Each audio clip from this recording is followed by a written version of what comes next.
Ketika misalnya sifat-sifat tersebut ya berbeda, mereka kias dengan akal mereka, timbang dengan akal mereka sama dengan makhluk, maka mereka apa? Mereka nafikan ya. Seperti misalnya sifat Allah Subhanahu wa taala, Allah memiliki wajah. Lalu kata mereka, kalau wajah berarti sama dengan makhluk. Berarti kan mereka sudah dari asal mengkiaskan, menyamakan wajah Allah dengan wajah makhluk. Padahal akidah kita ketika disebutkan wajah, kita tetapkan wajah, namun hakikatnya berbeda dengan wajah manusia.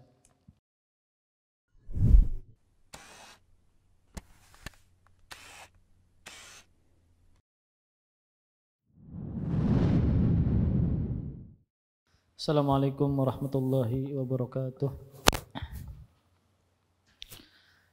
Alhamdulillahirabbil alamin, wassalatu wassalamu ala nabiyyina Muhammadin wa ala alihi wa sahbihi wa barik wa sallim ajma'in, wa la haula wa la quwwata illa billahil aliyil azim, amma ba'du. Alhamdulillah, marilah kita bersyukur kepada Allah Subhanahu wa taala pada malam hari ini. Allah Subhanahu wa taala masih senantiasa memberikan kita kemudahan demi kemudahan dalam beramal soleh, dan di antara amal soleh yang paling agung adalah menuntut ilmu agama. Karena dengan menuntut ilmu agama kita bisa beribadah kepada Allah Subhanahu wa taala dengan benar. Kita menunaikan perintah Rasulullah sallallahu alaihi wasallam. Rasul mengatakan, talabul ilmi fardhatun ala kulli muslim. Menuntut ilmu adalah kewajiban bagi setiap muslim.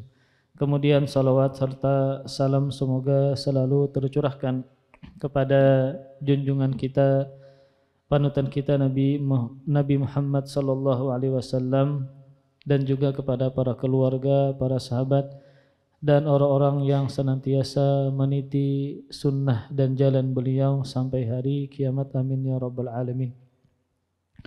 Kita memasuki bab yang ke-16 dari kitab Tauhid karangan Syekh Muhammad At-Tamimi rahimahullahu ta'ala, yang mana bab yang ke-16 ini penulis menyebutkan judul Babu Qaulillahi ta'ala, bab firman Allah Subhanahu wa ta'ala, surah Saba ayat 23, yang mana nanti disebutkan beberapa dalil yang sebenarnya kandungan dari ayat ini adalah tentang para malaikat yang memiliki keagungan ya, yang memiliki kekuatan dan kebesaran, namun mereka sangat takut kepada Allah Subhanahu wa taala. Dan kaitannya terhadap bab tauhid adalah bahwa para malaikat saja yang begitu kuat, begitu hebat ya sebagai ciptaan Allah Subhanahu wa taala, takut kepada Allah Subhanahu wa taala. Maka tentu orang yang lemah ya seperti kita ini tentu lebih takut kepada Allah Subhanahu wa taala. Kemudian para malaikat ini Allah ciptakan dari nur, dari cahaya, dan mereka memiliki kekuatan yang sangat besar. Makanya di antara kekuatan mereka adalah bahwa penjaga dari neraka adalah malah malaikat ya. Maka ketika mereka ini sangat kuat ya, para malaikat ini sangat kuat, memiliki kehebatan yang luar biasa, mereka tidak berhak untuk disembah selain Allah Subhanahu wa taala. Ini berbeda dengan sebagian orang musyrikin yang mana mereka mengatakan para malaikat adalah banatullah, anak perempuan Allah Subhanahu wa taala. Kalau orang Nasrani mengatakan Isa ibnullah, Isa adalah anak laki-laki Allah. Kalau Yahudi mengatakan Uzair adalah ibnullah, anak laki-laki Allah. Sebagian orang musyrikin mengatakan malaikat adalah banatullah, anak perempuannya Allah Subhanahu wa taala.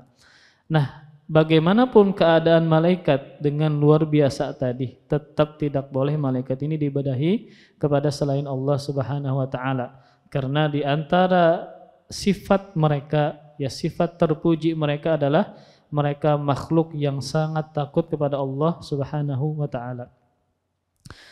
Dalil yang pertama adalah firman Allah Subhanahu wa taala di surah Saba ayat 23. hatta idza fuzzi'a an qulubihim qalu madza qala rabbukum qalul haqqa wa huwal aliyyul kabir. Kata Allah Subhanahu wa taala, sehingga apabila telah dihilangkan rasa takut dari hati mereka, mereka kembali kepada malaikat, maka mereka mengatakan, apakah yang telah difirmankan oleh Rabb-Mu? Mereka menjawab, perkataan yang benar, dan dialah yang maha tinggi lagi maha besar. Ringkasnya, pemahaman tentang ayat ini adalah ketika mereka mendengar firman Allah Subhanahu wa taala, mereka ketakutan. Mereka ketakutan sampai pingsan, disebutkan nanti di hadis setelahnya. Sehingga kapan mereka bisa mendengar firman Allah? Tatkala dihilangkan rasa takutnya. Ketika mereka dihilangkan rasa takutnya, maka mereka bisa mendengar firman Allah Subhanahu wa taala. Nah, tadi kan ulun sebutkan ayatnya. Adapun asbabun nuzul, sebab turun ayat tadi, maka Rasulullah sallallahu alaihi wasallam menceritakan kisahnya. Maka dalam sebuah hadis yang sahih yang dikeluarkan oleh Al-Imam Al-Bukhari dari sahabat Abu Hurairah radhiyallahu taala anhu, bahwa Rasulullah sallallahu alaihi wasallam bersabda, "Idza qadallahu al-amra fis sama' darabatil malaikatu bi ajnihatiha khud'anan liqaulihi ka'annahu silsilatun ala safwanin yanfudhuhum dzalika hatta idza fuzi'a an qulubihim qalu madza qala rabbukum qalul haqqo wa huwal aliyyul kabir fayasma'uha mustariqus sam'i wa mustariqus sam'i hakadha ba'duhu fawqa ba'din wasafahu Sufyan bikaffihi faharrafaha wa baddada baina asabihi fayasma'ul kalimah fayulqiha ila man tahtahu thumma yulqiha al-akharu ila man tahtahu hatta yulqiha ala lisani sahir awil kahin farubama adrakahu syihabu qabla an yulqiyaha warubama alqaha qabla an yudrikahu fayakdhibu ma'aha mi'ata kadhibah fayuqal alaysa qad qala lana yawma kadza wa kadza fayusaddaqu bitilkal kalimatil lati sumi'at minas sama. Kata Rasulullah sallallahu alaihi wasallam, apabila Allah menetapkan suatu perintah di atas langit, maka malaikat mengibas-ngibaskan sayapnya. Maka ini menunjukkan bahwa malaikat memiliki sayap. Kenapa mereka mengibas-ngibaskan sayapnya? Karena patuh terhadap firman Allah Subhanahu wa taala. Seolah-olah firman yang didengarnya itu ya oleh malaikat tadi bagaikan gemerincing rantai besi yang ditarik di atas batu yang rata. Sehingga hal ini memekakkan mereka, para malaikat, ya, sehingga membuat memekakkan mereka ketika mendengar firman Allah Subhanahu wa taala tersebut bagaikan gemerincing rantai yang terbuat dari besi ketika ditarik di atas batu yang rata. Kemudian hal ini memekakkan mereka sehingga jatuh pingsan karena ketakutan. Sehingga malaikat ini jatuh pingsan karena ketakutan. Dan ini dalil bahwa malaikat juga pingsan. Namun kita tidak boleh terlalu mendalami bagaimana pingsannya, ya. Bagaimana pingsannya.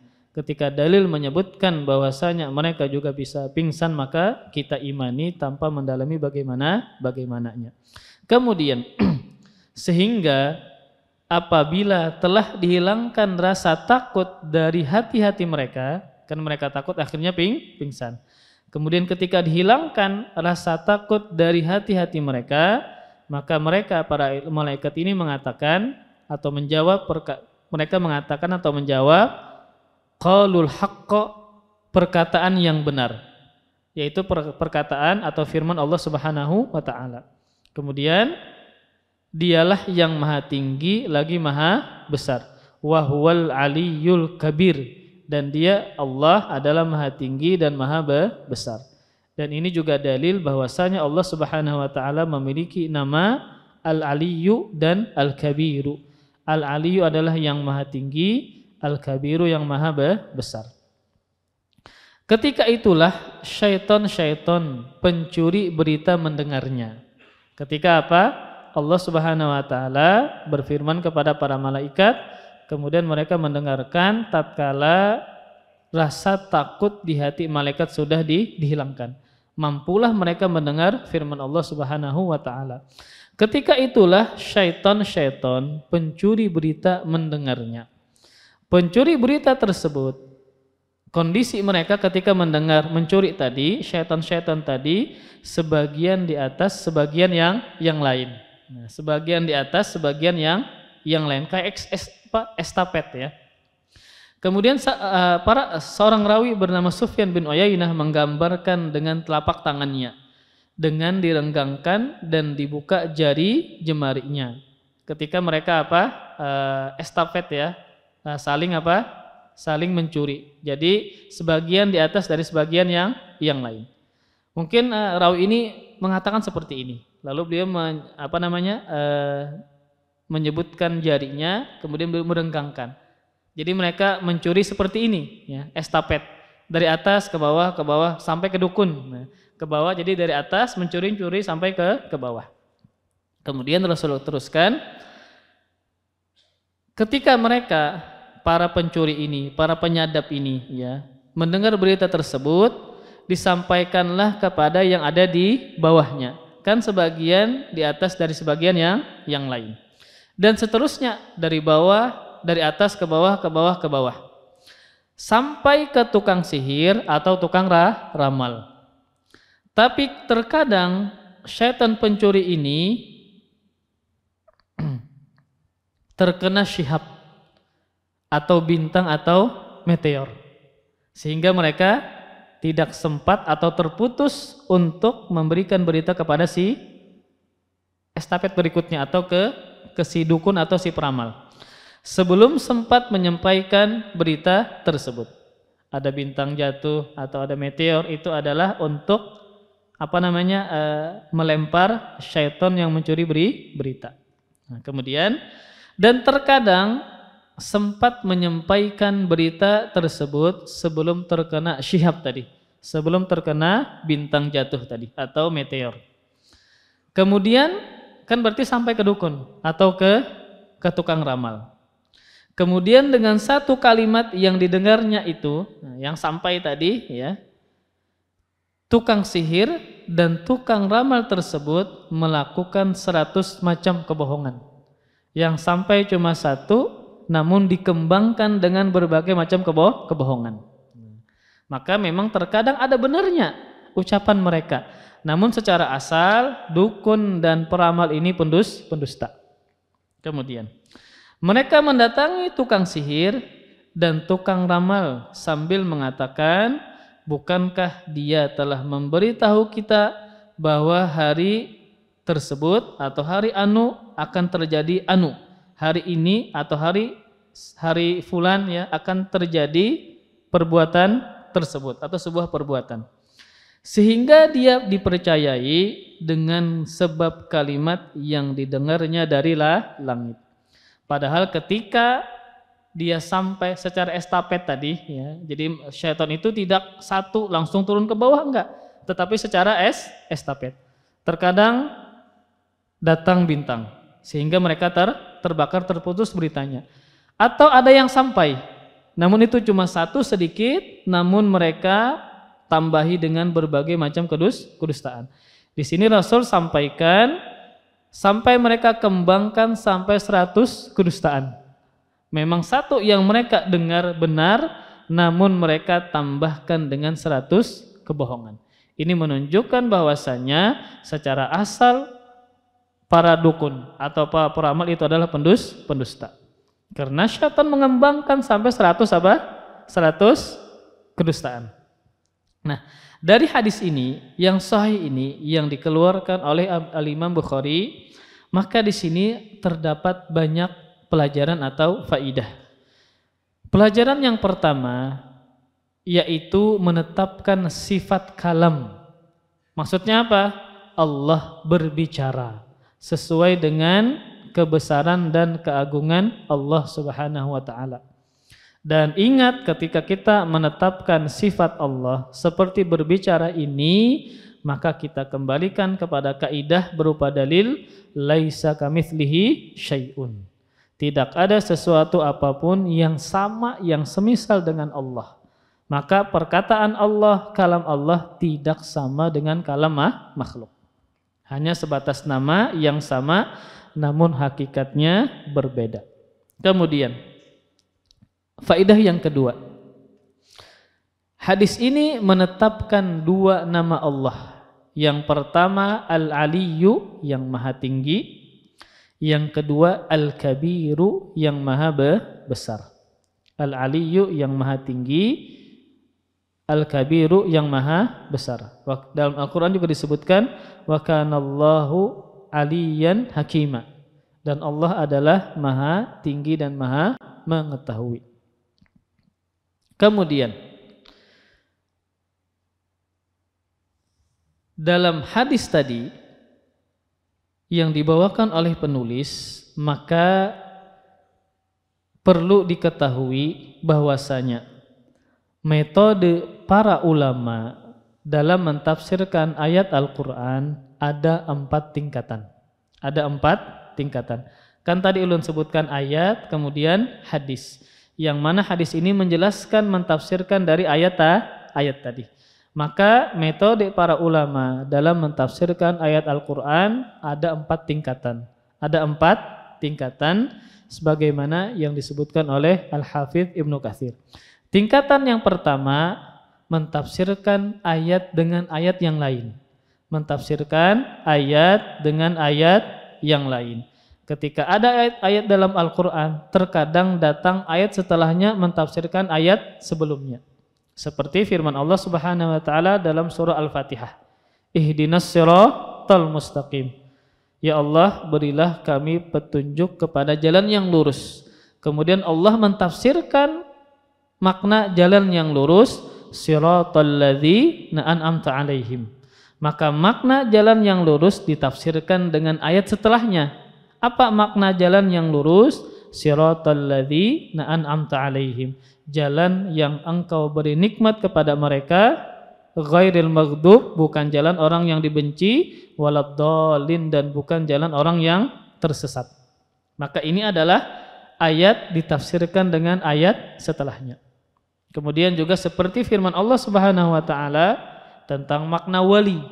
Ala inna awliya Allahi la khaufun alaihim walahum yahzanun. Allah mentafsirkan makna wali, ayat setelahnya alladzina amanu wa kanu yattaqun. Adalah orang-orang beriman dan melazimi takwa. Maka makna wali sebagaimana firman Allah, ala inna awliya Allah la khaufun alaihim walahum yahzanun alladzina amanu wa kanu yattaqun. Ini tingkatan yang pertama, ayat ditafsirkan dengan ayat setelahnya. Kemudian tingkatan yang keempat dalam mentafsirkan ayat dengan hadis. Contoh adalah ayat ini. Maka Rasulullah mentafsirkan dengan hadis, merincikan, menjelaskan bagaimana ayat yang kita baca tadi tentang para malaikat dihilangkan rasa takut mereka sehingga mereka bisa mendengar firman Allah Subhanahu wa taala. Ini juga sama seperti firman Allah dalam surah Al-Kautsar, ya. Ketika Rasulullah tertidur dengan tidur yang ringan, lalu beliau terbangun dengan membaca surah Al-Kautsar. Dengan membaca apa? Surah Al-Kautsar sampai habis. Kemudian Rasul bertanya kepada para sahabatnya, atadruna mal kautsar? Apakah kalian tahu apa itu kautsar? Lalu Nabi menjelaskan, kautsar adalah nahrun, sebuah sungai. Wa adanihi rabbi jalla wa ala, yang Allah janjikan kepadaku, fihi khairun katsir, di dalamnya terdapat banyak kebaikan. Maka ini berarti ayat ditafsirkan dengan hadis. Ini juga sama dengan yang kita bahas tadi. Maka ayat ini ditafsirkan dengan hadis Rasulullah sallallahu alaihi wasallam. Kemudian tingkatan yang keempat dari pentafsiran ayat Al-Qur'an adalah mentafsirkan ayat dengan perkataan para sahabat. Mentafsirkan ayat dengan perkataan para sahabat, lalu perkataan para tabi'in. Lalu perkataan para tabi'in. Seperti misalnya tentang pembatal wudu, ya. Aula mastumun nisa, atau kalian memulamasah perempuan. Nah, apa makna mulamasah di sini? Maka ditafsirkan oleh Abdullah bin Abbas, tafsirnya adalah jimak, bukan menyentuh perempuan. Maka yang membatalkan wudu bukan hanya sekedar menyentuh, namun berjimak. Maka ini adalah tafsiran dari sahabat. Tafsiran dari sahabat tentang ayat Allah Subhanahu wa taala. Kemudian metode yang keempat atau tingkatan yang keempat dari mentafsirkan ayat adalah mentafsirkan ayat berdasarkan konsekuensi dari sisi bahasa. Jadi mentafsirkan ayat berdasarkan konsekuensi dari sisi bahasa. Seperti misalnya tentang sifat-sifat Allah Subhanahu wa taala. Allah menyebutkan dalam Al-Qur'an memiliki tangan, memiliki wajah, wajhun dan yadun. Maka konsekuensi dari makna wajhun adalah wajah. Adalah wajah. Namun kita tidak boleh menyamakan wajah Allah dengan wajah makhluk. Hanya sekedar nama yang sama namun hakikatnya berbeda. Nah, tadi ulun sebutkan 4 tingkatan dari mentafsirkan ayat. Yang pertama, ayat ditafsirkan dengan ayat. Yang kedua, ayat ditafsirkan dengan hadis. Yang ketiga, ayat ditafsirkan dengan perkataan sahabat lalu tabi'in. Kemudian yang keempat, ayat ditafsirkan dengan konsekuensi dari sisi bahasa. Namun harus diperhatikan bahwa keempat metode ini dilakukan secara berurutan dan tidak boleh menggunakan metode kedua jika masih bisa ditafsirkan dengan metode yang pertama. Misal ada sahabat yang mengatakan tentang sebuah ayat, namun ternyata Nabi menjelaskan tafsirannya berbeda dengan sahabat. Maka kita ambil apa? Tafsiran dari siapa? Rasulullah sallallahu alaihi wasallam. Maka tidak boleh kita melangkahi tafsiran yang pertama, kedua, kemudian yang setelahnya.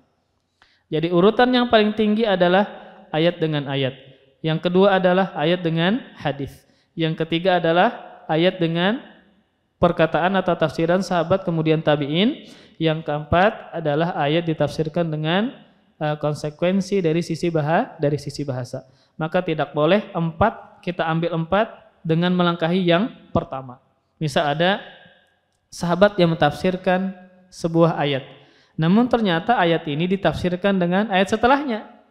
Kemudian berbeda sahabat ini, tentu yang kita ambil adalah metode yang pertama. Karena Allah langsung yang mentafsirkan makna ayat tadi. Atau dia misalnya ayat yang ditafsirkan oleh hadis, maka tidak boleh juga kita ambil perkataan sahabat dan tabi'in ketika bertentangan dengan tafsiran dari hadis Rasulullah sallallahu alaihi wasallam. Maka intinya adalah kembali kepada pembahasan kita. Dalil yang pertama tentang keagungan malaikat ini adalah ini ayatnya ditafsirkan dengan hadis Rasulullah sallallahu alaihi wasallam. Kemudian keistimewaan dan karakter para malaikat. Maka di dalam ayat tadi terkandung keistimewaan dan karakter para malaikat. Maka karakter dan keistimewaan malaikat ini tidak dijumpai pada diri manusia. Seperti dari sisi ibadah. Dari sisi apa? Ibadah. Maka malaikat ini adalah ahli ibadah. Tidak pernah futur dan bosan beribadah kepada Allah Subhanahu wa taala. Ketika misalnya Allah menyuruh mereka untuk sujud, maka sampai hari kiamat mereka sujud. Ketika misalnya Allah memerintahkan mereka untuk memikul arasy, maka sampai hari kiamat mereka memikul arasy. Dan karakter mereka adalah ketika disuruh langsung menerima dan tidak pernah futur dan bosan. Ini berbeda dengan manusia. Ya. Selawas apapun pian beribadah, sholat misalnya, maka ada futurnya, ada jedanya, ada capeknya, ada uyuhnya. Berbeda dengan malaikat, tidak pernah futur, tidak pernah bosan, tidak pernah capek, dan tidak pernah uyuh. Kalau kita kan misalnya puasa terus ada perasaan lelah, perasaan capek ya, sujud terus, sholat terus ya. Ini berbeda dengan manusia. Dalam Al-Qur'an Allah Subhanahu wa taala mengatakan surah Al-Anbiya ayat 20, yusabbihunal laila wan nahara la yafturun. Mereka para malaikat selalu bertasbih pada malam dan siang tanpa henti, tanpa futur. Ini adalah malaikat. Kemudian yang kedua ya, di antara karakter dan keistimewaan malaikat dibandingkan dengan manusia adalah dari sisi kesolehan. Maka para malaikat tidak pernah bermaksiat kepada Allah Subhanahu wa taala. Ini berbeda dengan manusia. Selain para nabi dan para rasul, mereka tidak maksum, maka sering melakukan kesalahan dan dosa kepada Allah Subhanahu wa taala. Dalam surah At-Tahrim ayat 6 Allah Subhanahu wa taala berfirman, ya ayyuhalladzina amanu qu anfusakum wa ahlikum nara wa quduhan nasu wal hijarah 'alaiha malaikatun ghiladun syidadun la ya'sunallaha ma amarahum wa yaf'aluna ma yu'marun. Kata Allah Subhanahu wa taala, wahai orang-orang beriman, jagalah diri kalian dan keluarga kalian dari siksa api neraka.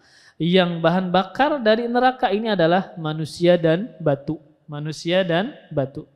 Penjaganya adalah malaikat-malaikat yang kasar, lagi keras dan tidak durhaka kepada Allah Subhanahu wa taala dan tidak pernah bermaksiat kepada Allah Subhanahu wa taala terhadap apa yang diperintahkannya kepada mereka dan selalu mengerjakan apa yang diperintahkan.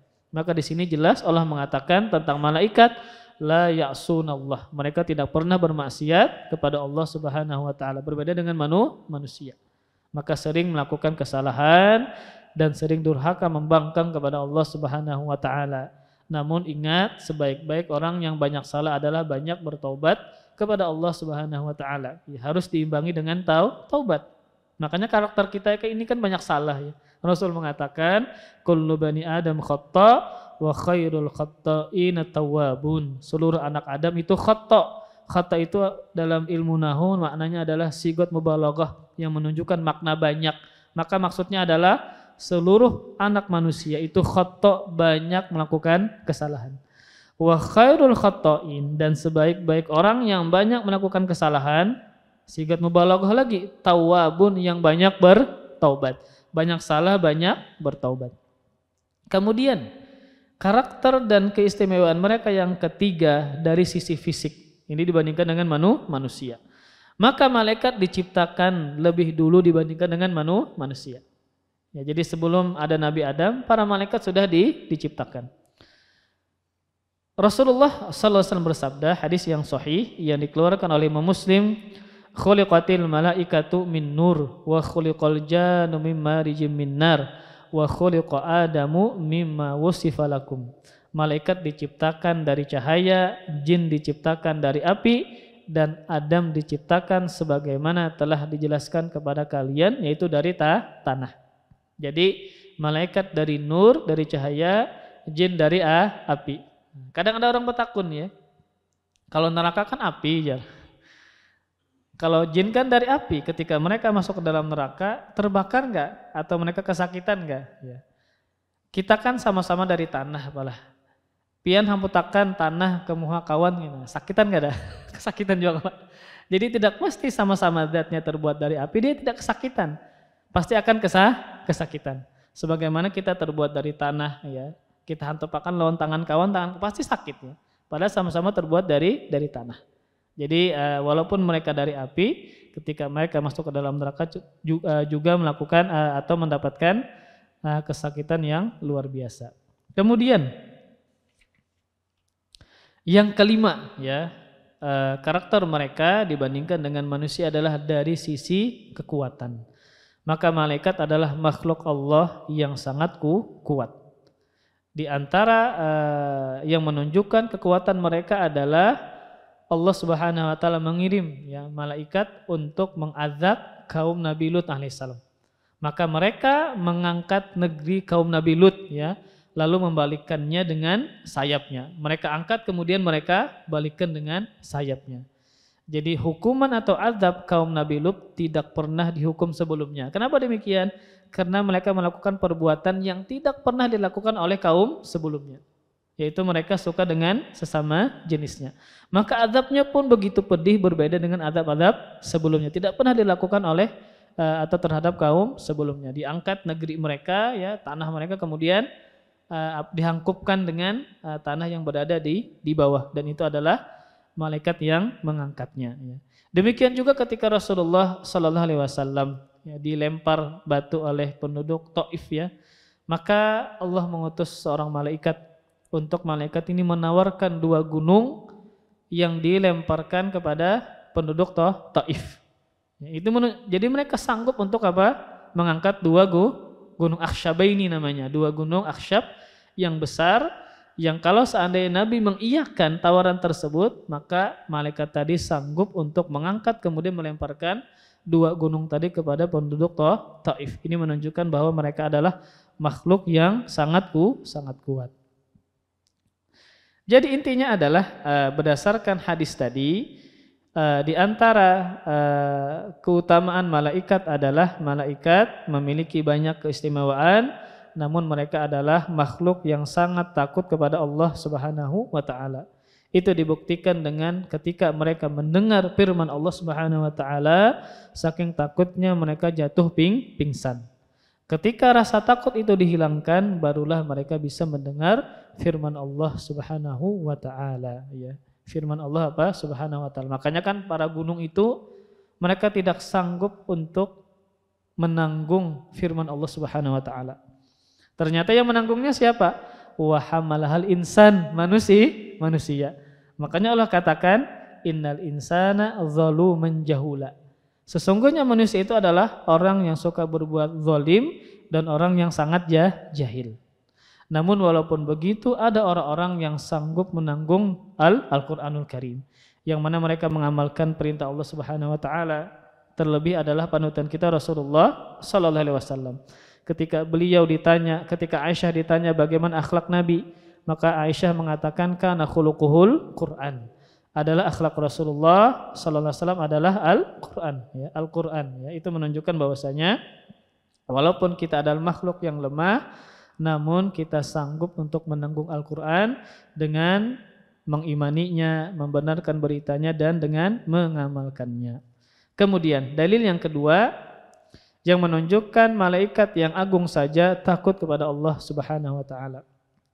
Ini berupa hadis yang cukup panjang kita baca dari sahabat Nawas bin Sam'an menuturkan bahwa Rasulullah sallallahu alaihi wasallam bersabda, "Idza aradallahu ta'ala an yuhiya bil amri takallama bil wahyi akhadhatis samawati minhu rajfatan aw qala ra'datan syadidatan khaufan minallah."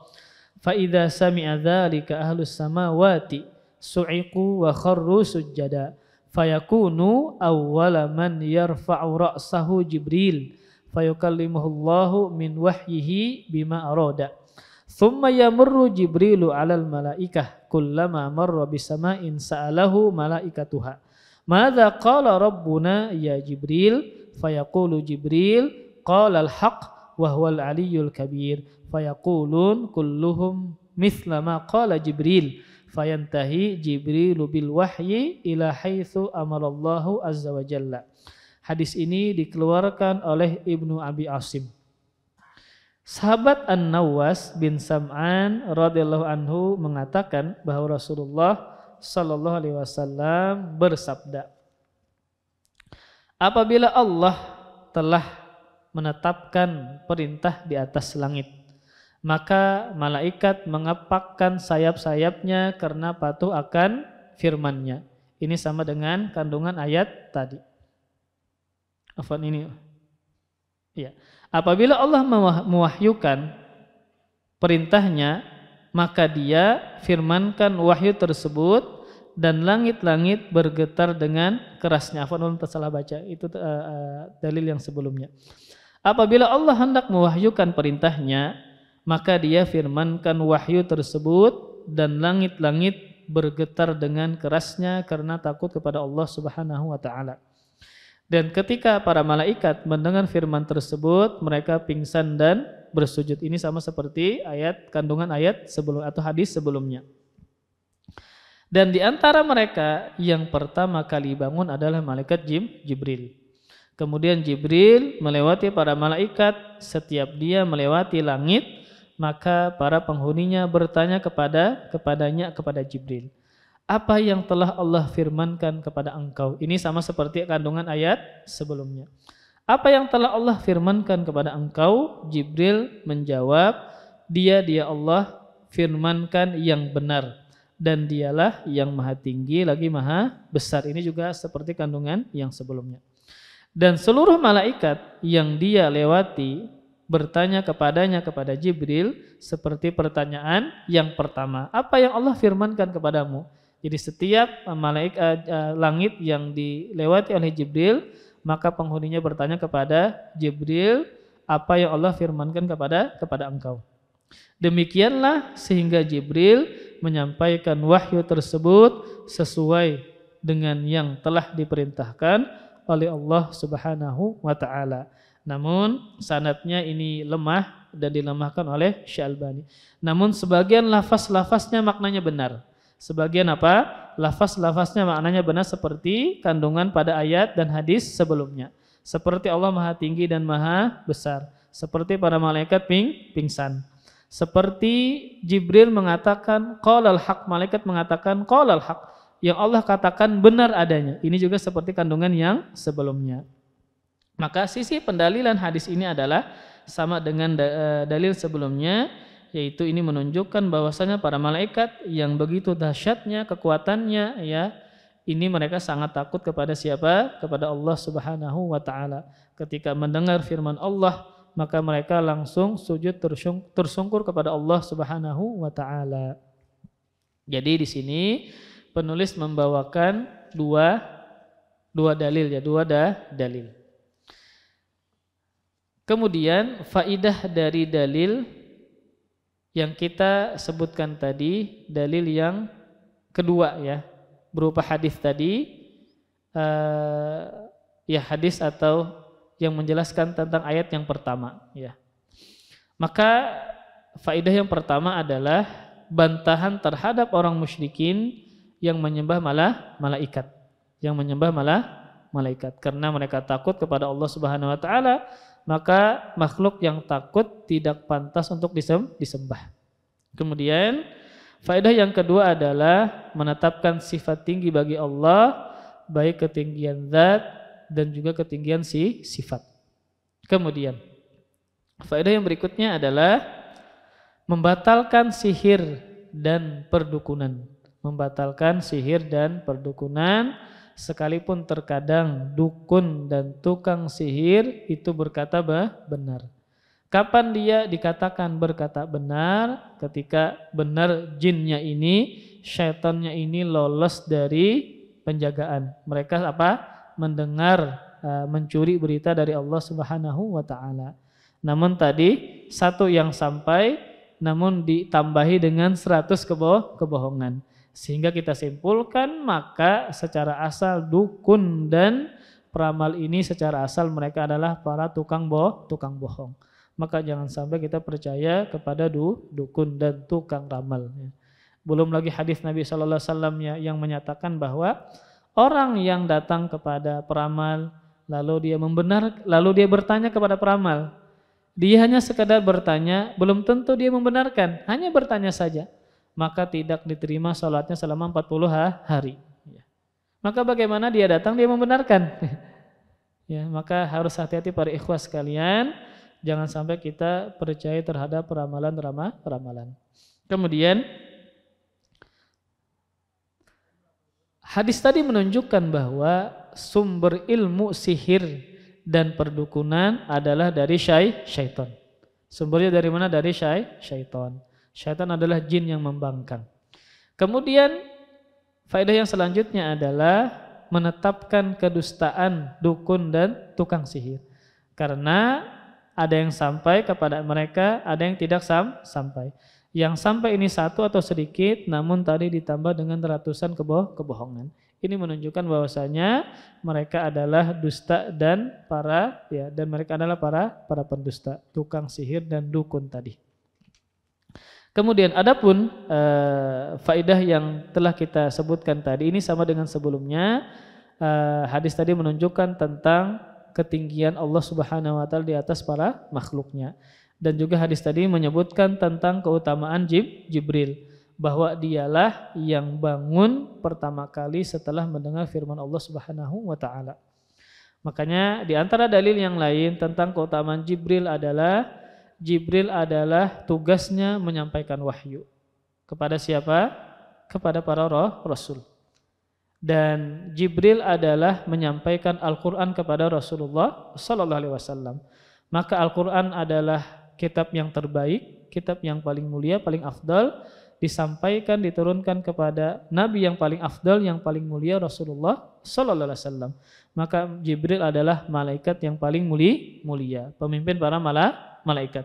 Karena dia bertugas menyampaikan kalam Allah yang paling afdal, disampaikan kepada siapa? Nabi yang paling afdal, yaitu Rasulullah sallallahu alaihi wasallam. Pada bulan paling afdal, yaitu bulan Ramadan, diturunkan dari Lauhul Mahfuz ke langit dunia.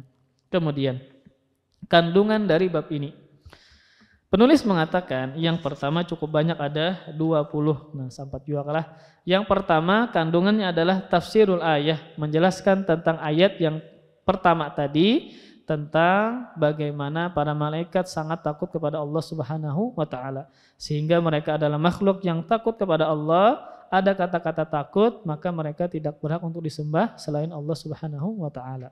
Kemudian kandungan yang kedua, ma fiha minal hujjah ala ibtali syirki khususan man ta'allaqa ala sholihin wa hiyal ayatul lati qila innaha taqta'u uruqa syajarati syirki minal qalbi.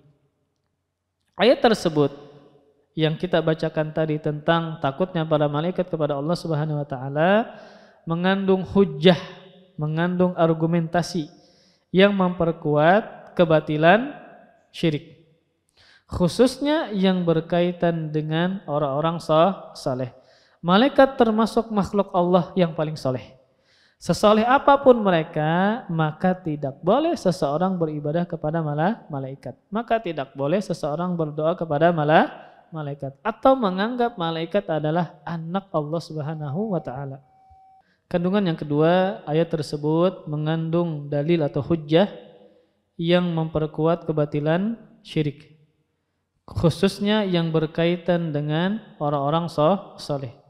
Maka Allah Subhanahu wa taala menciptakan para malaikat yang begitu hebat, begitu besar dan begitu kuat, namun mereka jatuh pingsan ketika hanya sekedar mendengar firman Allah Subhanahu wa taala. Maka bagaimana seseorang yang melakukan kesyirikan kepada Allah, kepada kesyirikan yang lemah, seperti misalnya batu-batu tadi kemudian seperti bahkan disebutkan oleh Syekh Muhammad bin Shalih Al-Utsaimin dalam kitabnya, ada orang-orang jahil dari Arab musyrikin yang menjadikan Tuhan itu bentuknya adalah kurma. Jadi Tuhan mereka adalah kurma. Jadi kalau kelaparan Tuhannya dimakan. Ini kan sangat jauh berbeda dengan para malaikat. Ini kurma dijadikan sebagai sesembahan selain Allah Subhanahu wa taala. Mungkin ada pohon, bebatuan dan macam-macam. Yang mana mereka adalah benda yang lemah, yang kalau kita hancurkan lawan palu gin hancur atau kita potong lawan gergaji gin terpotong pohon tadi. Nah, malaikat saja yang begitu kuat, begitu dahsyat kekuatannya, namun mereka menjadi tersungkur pingsan ketika mereka hanya sekadar mendengar firman Allah Subhanahu wa taala. Maka bagaimana dengan sesembahan yang lain yang tidak sebegitu kuat daripada para malaikat? Maka ketika seseorang mengetahui kebesaran Allah Subhanahu wa taala, sampai-sampai langit menjadi bergetar, makhluk Allah yang luar biasa, langit bergetar, kemudian penduduknya pingsan hanya sekedar dengan mendengarkan firman Allah Subhanahu wa taala. Maka bagaimana dengan sesembahan yang lain yang lebih jauh lemah daripada malaikat tadi, ya.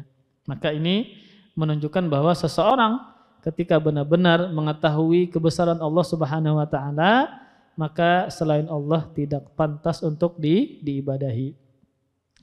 Dan ayat tersebut juga, kata penulis, memutuskan akar-akar pohon kesyirikan yang ada dalam hati seseorang ketika dia mengetahui kebesaran dan keagungan Allah Subhanahu wa taala.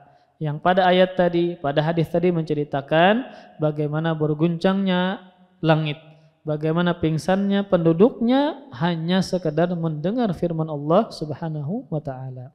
Kemudian kandungan yang ketiga, tafsiru qaulihi ta'ala qalul haqqa wa huwal aliyyul kabir. Penjelasan tentang firman Allah Subhanahu wa taala, mereka malaikat menjawab perkataan yang benar, maksudnya perkataan Allah Subhanahu wa taala, dan dia adalah yang maha tinggi lagi maha besar. Kemudian kandungan yang keempat, sababu su'alihim an dzalika, menerangkan tentang sebab pertanyaan para malaikat tentang wahyu yang difirmankan oleh Allah Subhanahu wa taala. Jadi kan mereka mengatakan, apa yang difirmankan kepada kalian, apa yang difirmankan kepada engkau? Ini kepada malaikat Jibril.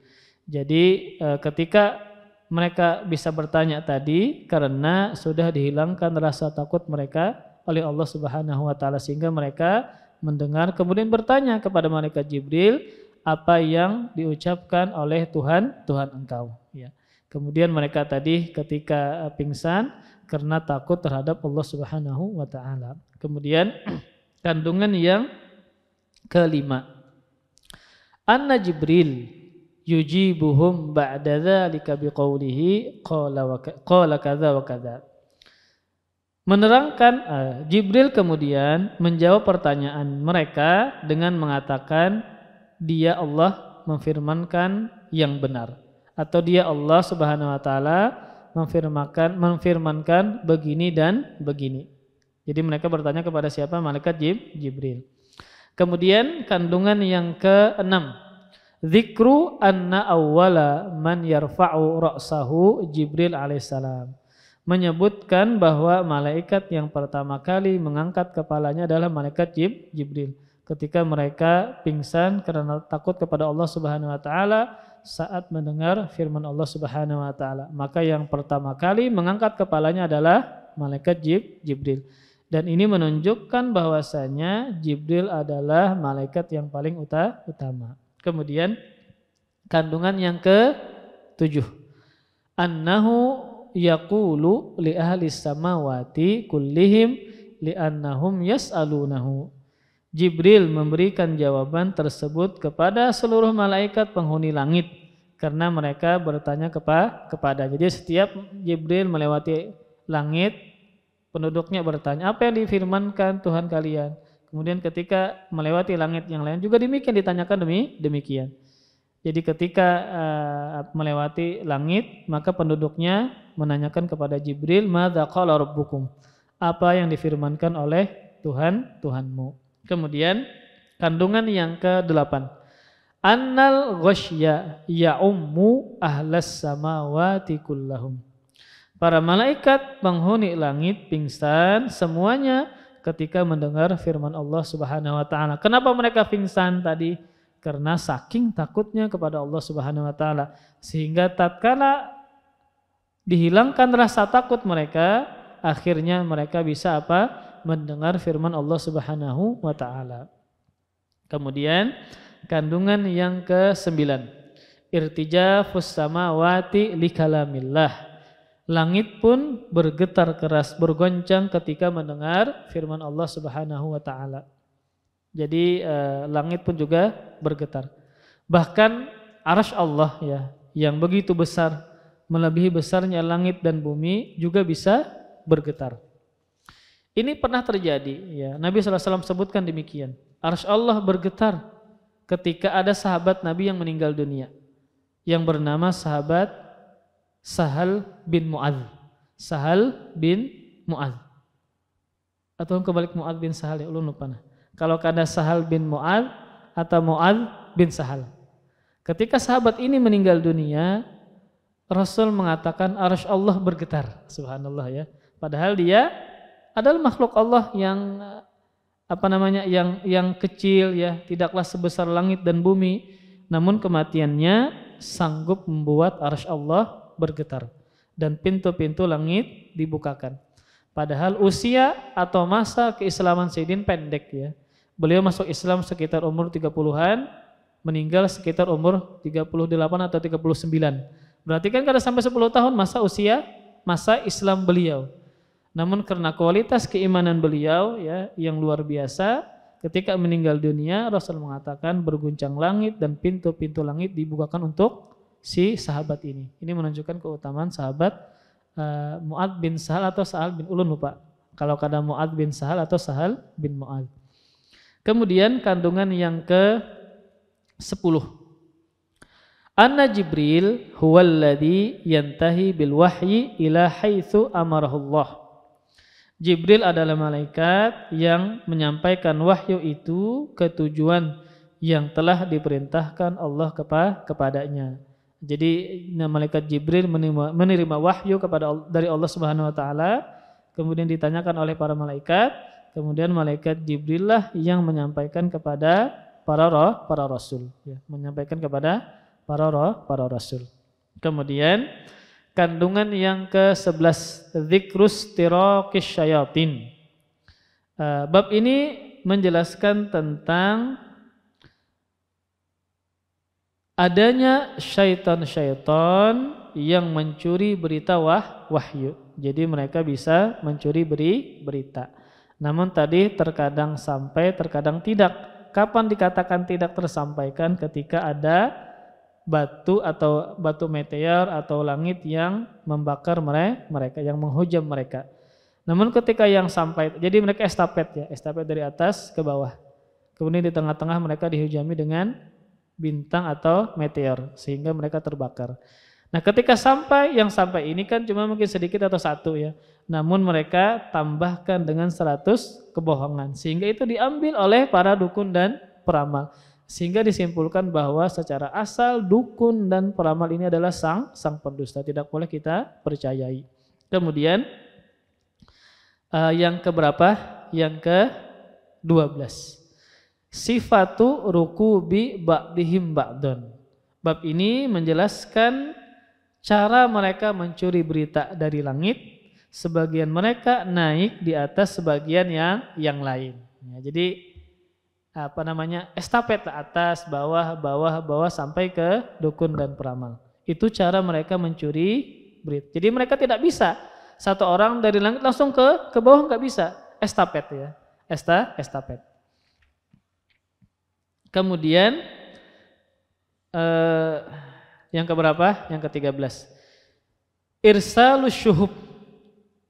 Kandungan yang ke-13 adalah pengiriman syuhub atau percikan bintang atau meteor tadi untuk menembak jatuh syaitan-syaitan yang mencuri berita.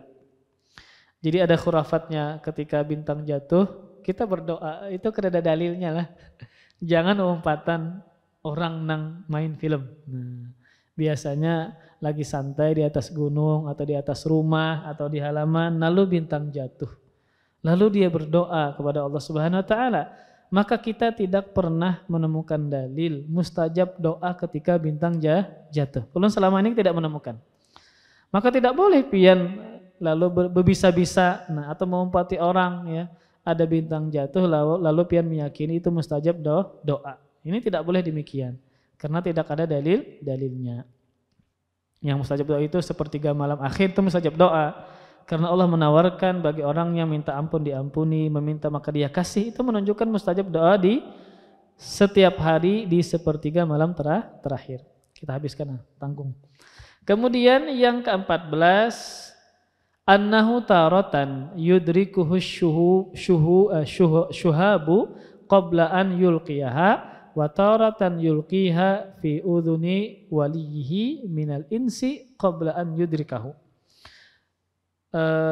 Yang keberapa? Yang ke-14 afwan. Yang ke-14, ada kalanya syaitan pencuri berita tersebut terkena syihab tadi, ya, bintang atau meteor tadi, sebelum sempat menyampaikan berita yang didengarnya. Dan ada kalanya sudah sempat menyampaikan ke berita telinga manusia yang menjadi abdinya, yang menjadi hambanya sebelum terkena syihab tersebut. Kemudian kandungan yang ke-15, kaunul kahin yasduku ba'dul ahyan. Ada kalanya tukang ramal ini benar. Kenapa benar? Karena sampai berita tadi kepada dia. Namun ditambah dengan 100 kedustaan. Ditambah dengan banyak sekali kebohongan dan kedustaan. Kemudian, jadi secara asal mereka adalah pendusta. Kemudian yang ke-16, kaunuhu yakdzibu ma'aha mi'ata kizbah. Yang keberapa tadi? Yang ke-15. Yang ke-16 afwan. Dengan berita yang diterimanya, dia melakukan 100 macam kebohongan. Sangat banyak kebohongan yang diselimuti dari satu kebenaran tadi. Satu yang benar namun diikuti dengan banyak sekali kebohongan.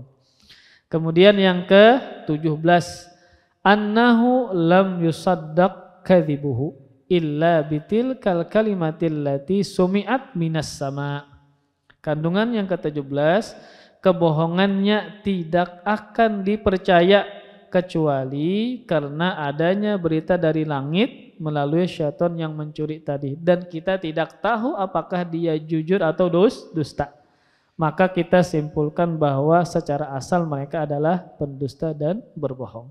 Apalagi ada dalilnya yang menyebutkan kerugian dari orang yang bertanya kepada peramal, salatnya tidak diterima selama 40 hari. Kemudian yang keberapa? Yang ke-18. Qabulun nufusi lil batil. Kaifa yata'allaquna biwahidatin wa la ya'tabiruna bimi'ah. Kecenderungan manusia untuk menerima suatu kebatilan. Bagaimana mereka bisa bersandar hanya kepada satu kebenaran saja yang diucapkan oleh tukang ramal tanpa memperhitungkan atau mempertimbangkan 100 kebohongan yang dia sampaikan. Misalnya dia benar, namun kebohongan-kebohongan yang lain banyak dia sampaikan kepada korbannya. Maka tetap kita tidak boleh membenarkan ucapan tukang ramal maupun dukun. Terlebih kita tidak tahu yang mana yang benar, yang mana dusta. Satu ini, jadi di sini disebutkan manusia itu condong menerima. Walaupun satu yang benar, 1000 yang buruk, maka dia bisa membenarkan tadi. Ya. Itu menunjukkan bahwa manusia itu condong kepada kebatilan, walaupun satu saja. Condong kepada kebenaran walaupun satu saja, namun dia memiliki banyak kebohongan. Ya, banyak kebohongan. Jadi kalau misalnya pian mendengar ada keluarga pian, kawan pian pergi ke dukun, kadang permintaannya aneh-aneh. Permintaannya apa? Aneh. Yang tidak ada kaitannya dengan urusan dia, ya. Kayak disuruh tadi mencari ayam hitam, ya, ini macam-macam. Terkadang dukun ini, tukang ramal ini, dia menyuruh demikian bukan dari jinnya, tetapi dia ingin melihat apakah si pasien ini bisa menerima dia. Dia ingin melihat kesungguhannya, ini benar enggak dia bertanya kepada saya. Jadi dia itu bukan dari perintah syaitannya, jinnya enggak, tetapi dia ingin melihat bagaimana pasien ini seriusnya untuk bertanya kepada dia. Maka disuruh macam-macam. Ini itu yang tidak masuk akal, ya. Kemudian kandungan yang keberapa? Yang ke-19. Parak lagi ini sampai 20. Kaunuhum yatalaqqa ba'duhum min ba'din tilkal kalimah wa yahfazunaha wa yastadilluna biha. Satu kebenaran tersebut akhirnya beredar, ya, luas dari mulut ke mulut, sebagian mereka kepada sebagian yang lain, lalu dijadikan sebagai bukti bahwa apa yang dikatakan oleh tukang ramal itu benar. Jadi dari sekian ratusan pasien, satu yang bujur. Nah, satu ini yang disebarkan kemana-mana. Nah, misalnya tadi ketika ada orang yang minta pengobatan kepada dukun. Ya. Jadi banyak orang yang datang ke sana. Namun yang diceritakan yang mana? Yang sembuh, yang sedikit yang sembuh. Yang urusannya beres yang sedikit. Jadi urusannya beres itu yang diceritakan. Yang banyak yang gagal nggak diceritakan. Nah, akhirnya orang banyak datang ke sana, rame, bertetambah macam-macam ya. Memang terkadang dukun ini dia pintar juga. Selain dia menyuruh macam-macam, dia membuat ramuan-ramuan herbal-herbal macam-macam. Yang sebenarnya orang itu sembuh karena herbalnya, bukan dari permintaan yang macam-macam tadi. Jadi seperti itu dia bermainnya ya. Dikasih obat macam-macam ini dan itu. Akhirnya sembuh, memang terbukti. Obatnya macam-macam herbal. Kemudian juga dia menyuruh macam-macam ini dan itu yang tidak masuk akal. Lalu dia mengatakan saya sembuh karena perintah dari si dukun tadi. Padahal karena racikan herbal obat yang dibuat oleh dukun dan teman-temannya. Ya. Kemudian yang ke-20. Itsbatus sifati khilafan lil asy'ariyati al-mu'attilah. Kandungan bab ini adalah menetapkan sifat-sifat Allah Subhanahu wa taala seperti Allah berbicara, tinggi, maha besar dan seterusnya. Seperti yang terkandung dalam hadis di atas, berbeda dengan pemahaman Asy'ariyah yang mengingkarinya. Ketika misalnya sifat-sifat tersebut ya berbeda, mereka kias dengan akal mereka, timbang dengan akal mereka sama dengan makhluk, maka mereka nafikan ya. Seperti misalnya sifat Allah Subhanahu wa taala, Allah memiliki wajah. Lalu kata mereka, kalau wajah berarti sama dengan makhluk. Berarti kan mereka sudah dari asal mengkiaskan, menyamakan wajah Allah dengan wajah makhluk. Padahal akidah kita ketika disebutkan wajah, kita tetapkan wajah, namun hakikatnya berbeda dengan wajah manusia. Kemudian kandungan yang ke berapa? Yang ke-21 sampai 22 Pak. Yang ke-21, at-tasrihu bi anna tilka ar-rajfah wal ghasyya khaufan minallahi subhanahu wa ta'ala. Penjelasan bahwa bergetarnya langit dan pingsannya para malaikat itu disebabkan karena takut mereka kepada Allah Subhanahu wa ta'ala. Jadi mendengar firman Allah mereka takut, akhirnya pingsan. Manusia ada takutan-takutannya. Kemudian yang ke-22, annahum yakhirruna lillahi sujjada. Para malaikat pun bersujud kepada Allah Subhanahu wa taala. Itu menunjukkan mereka sangat takut kepada Allah, mereka buktikan sujud kepada Allah Subhanahu wa taala. Maka orang-orang yang senantiasa salat, sujud kepada Allah membuktikan mereka adalah orang-orang yang senantiasa takut kepada Allah Subhanahu wa taala. Wallahu a'lam bissawab. Ini ulun tidak tahu jawabannya. Apakah benar yang membisikkan ilham atau ide atau hidayah adalah malaikat? Membisikkan ke siapa? Kepada kita? Kepada manusia? Kayaknya jadi masih ini terlalu umum ya. Apakah misalnya, ini kan pertanyaannya demikian, apakah benar yang membisikkan ilham, ide atau hidayah adalah malaikat? Membisikkan kepada siapa? Kalau kepada manusia enggak mungkin ya. Tidak mungkin malaikat Jibril membisikkan apa kepada manusia ya. Nah, bisikan-bisikan ini bisa dari syaitan, dari siapa kan?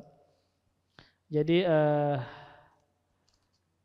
ini terlalu umum ya. Kalau seandainya bisikan ilham tadi kepada manusia, maka bukan malaikat Jibril. Malaikat Jibril tugasnya apa? Menyampaikan wahyu kepada Rasul ya, kepada para Rasul. Bukan membisikkan ilham kepada manusia, bukan ya. Tapi kepada para Rasul, menyampaikan kitab, menyampaikan wahyu kepada para Rasul. Wallahu a'lam bishawab.